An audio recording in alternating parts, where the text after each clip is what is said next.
गिलगित की इंसदादी दहशतगर्दी अदालत ने सिक्योरिटी इदारों और इलेक्शन कमीशन अफसरान को धमकाने के केस में साबिक वजीर आला गिलगित बल्तिस्तान खालिद खुर्शीद को 34 साल कैद की सजा सुना दी। इंसदादी दहशतगर्दी अदालत ने साबिक वजीर आला गिलगित बल्तिस्तान खालिद खुर्शीद को गिरफ्तार करने का हुक्म दिया। अदालत ने साबिक वजीर आला का कौमी शनाख्ती कार्ड ब्लॉक करने का भी हुक्म दिया।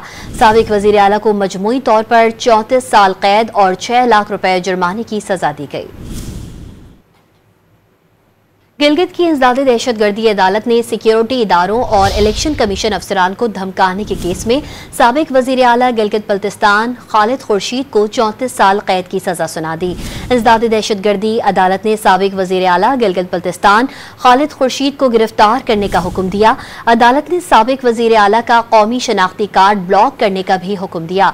साबिक वजीर आला को मजमूई तौर पर 34 साल कैद और 6 लाख रुपए जुर्माने की सजा दी गई।